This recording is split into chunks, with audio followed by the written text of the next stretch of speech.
I have a question for that girl. Yes, Tito Boy. At this point in your life, ano ang alam mo tungkol sa pag-ibig? Na ano siya, Tito Boy, responsibility siya.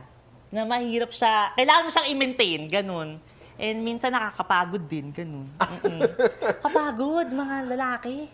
Talaga, bakit? Saan nanggagaling ang pagod? Eh, di ba minsan sa ano? Hindi, Tito Boy, sa totoo lang. Ano ang pinakamahal na nairegalo mo sa isang lalaki? Ay, sapatos, Tito Boy. Sapatos lang. Kasi alam mo, Tito Boy, in all fairness naman sa akin, hindi naman ako yung parang sobrang garbo magmahal.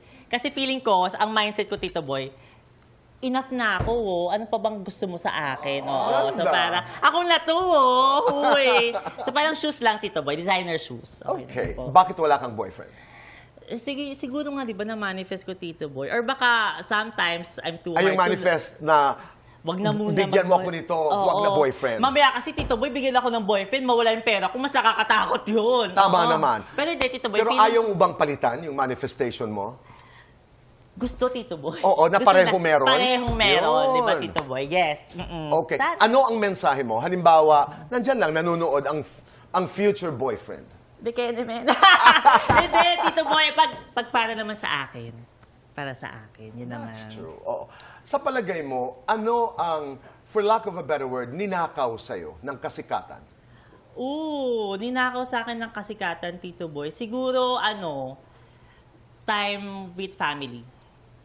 Kasi parang, syempre, Tito Boy, busy tayo. Ang namin nating ina-achieve na in life, na parang, minsan gusto mo na lang rin talaga mag-spend ng time with your family, ganun, kaysa mag-work. Pero kasi kailangan mag-work para mabuhay ang family. So, Nakakatuwa ang kwento mo. Hanggang ngayon, ayaw pa rin umalis ng nanay sa Baclaran. Opo. Actually, di ba, Tito Boy, lumipat kami na Parañaque. Correct. Nung nagkaroon ng chance ang nanay ko po bumalik sa Baclaran, bumalik talaga siya.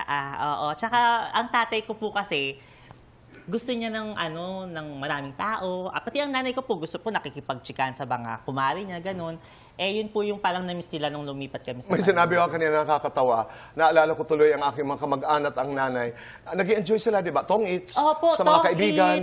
Ganyan, Zumba. So, katong-its ngayon ng nanay ko, ang tatay ko, tsaka yung kasamahan namin. Sila lang, katuwaan. Oo. Iba pa rin po talaga yung kumari, yung kasama mo. Huling katanungan, in an interview a couple of years back, you were quoted to have said na parang hindi ako magbo-boyfriend, huwag kang mag-boyfriend ng walang pera. Opo. Anong ibig sabihin nun? Hindi kaya magalit ang hindi mayaman na Mimiya sa'yo? Alam mo, Tito Boy, kasi nung hindi pa mayaman si Mimiya, hindi talaga siya lumalandi. School, bahay, ganun. So ngayon, tabi-tabi po, lumalandi na. Tito Boy, alam mo, lumalandi naman, pero hindi talaga nagwo-work. Sila to ha, NBSB ako, Tito Boy. Tapos Okay. date lang ako ng date. Parang hindi talaga nag-the next level, Di ba? Tito Boy. Let's look forward to that. Yes, Tito.